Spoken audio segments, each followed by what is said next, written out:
Chris, an incredible game by Rudy Gobert tonight. Yeah. To kind of was he like the difference for Yeah, you in this one? I said this the other day. I mean, there's a difference between being the reason that you win and being the reason that you don't lose. And Rudy is the reason that we don't lose. You know, he doesn't let us lose these games. He's been this way all season. He's an incredible floor raiser.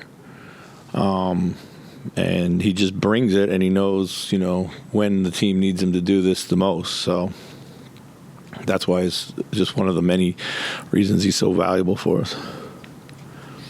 Chris, I mean, I know he had a lot of dunks, but just in terms of the offense that he is creating, just like what are you seeing? How have you seen the progression from when you first got him last year to now what he's become on that end of it? It's twofold, really. We've talked about it. I think his teammates have an incredible amount of trust in him that's built up over the 2 seasons.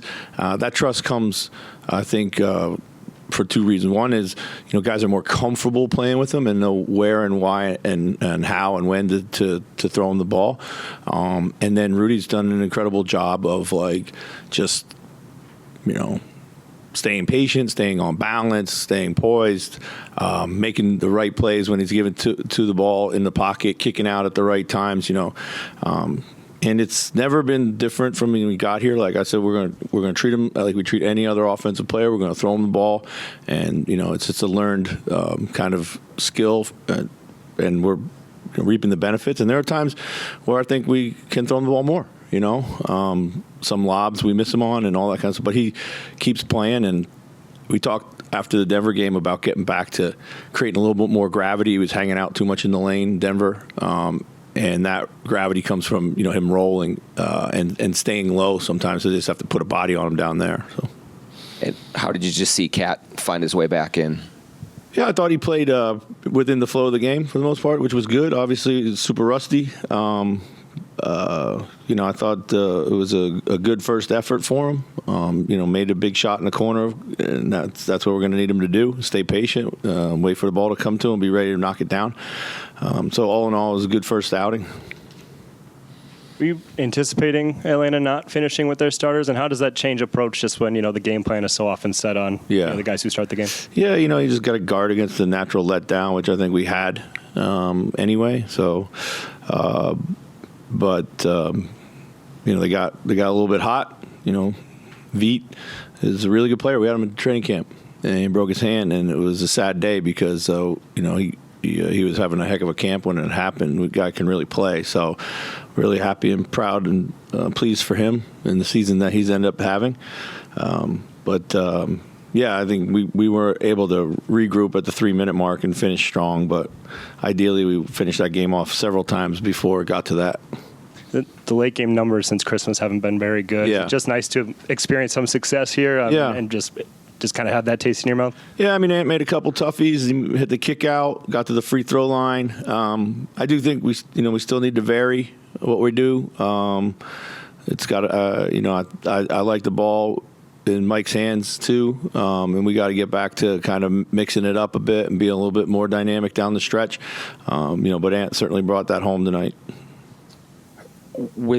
Karl didn't shoot well from the field, but do you feel that his presence impacted what Rudy was able to do offensively? I think at times, for sure.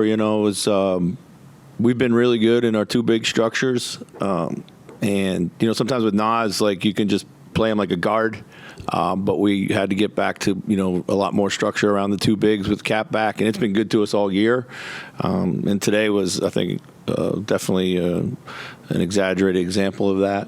So, and then with Karl back in the starting lineup and just back in general, that shifts some of Nas and Kyle's role. Kyle kind of back to the 3 a little bit. How did you see that kind of trickle-down effect of that specific to those 2? Yeah, I thought, Nas thought had a pretty solid game, and gave us a little bit of life off the bench, and we're able to still play him extended minutes with Rudy, which is really important because those numbers have been great. Kyle, I think, was a little bit of an adjustment, but he'll be fine. We just got to get back to some of the things that we know where we're involving him, where he's not just like parked in the corner. And that's, got to go back a couple chapters in the book and reread some stuff. So, did that third quarter stint kind of resurrect some maturity concerns? Or you just think this is part of, what a typical NBA game has in terms of ebbs and flows? Yeah, I mean, I thought we were up 15 and we missed a layup. Then we get another one blocked 2 possessions later. And, I thought we kind of lost focus a little bit there. I thought we stopped imposing ourselves and we're kind of looking for, like, easy stuff at that point in time offensively. And then, it was only a matter of time until a scoring team like this is going to make a run back at you. So, with Karl, was there a point last year when he came back that you said to yourself, it feels like he's all the way back? And how long did that take? I thought it took him in really, like, kind of into the playoffs, into the playoffs to get, like, the sharpness and the fitness and everything that was needed. So yeah, I mean, he's in great shape, and it just has to be in basketball shape and continue to sharpen up, and he'll be fine. I'm sure of it. I was going to say he wasn't out for as long this time. Is it maybe a shorter? Yeah, I think so. For that? I hope so. Yeah, and I would expect so. And he's done an incredible job, working through the rehab, both in terms of the injury and what's needed there, and then also just staying, in his best cardio shape as you can, and then coming back early. So we got a week next week, which is going to be huge for him and us. With the results elsewhere tonight, sets up a 3-way tie for going into the last day of the season. What's your team's mentality like going into Sunday, you think? I think it's got to be the same thing. We got a really tough opponent that's come in here, taking it to us twice. It's going to be a big game for them, irrespective of. So they're going to be playing at a high level. We need to match that. We still have to get Cat back into the fold, kind of get a rhythm as much as we can around that. This is a potential playoff first-round opponent coming in. So we're going to have to, learn as much as we can and try to impact what we just learned in Phoenix when they kicked our butt. So, and as far as everything else, I think we still need some help, as I understand it. So the only way you get help is if you help yourself first, and then we'll see what happens. So either way, though, Game 82, we're playing for the Western Conference. Chance to win the Western Conference has been a heck of a regular season. So, Chris, just quickly with Ant, his first shift was shorter. Yeah. Was that just all about like the illness? Yeah. Okay. I think coming in, he was, he was questionable where he was going to play. And then he said he would give it a go, but just let's keep his short, stints as short as we can. And so that was really what it was about, yeah.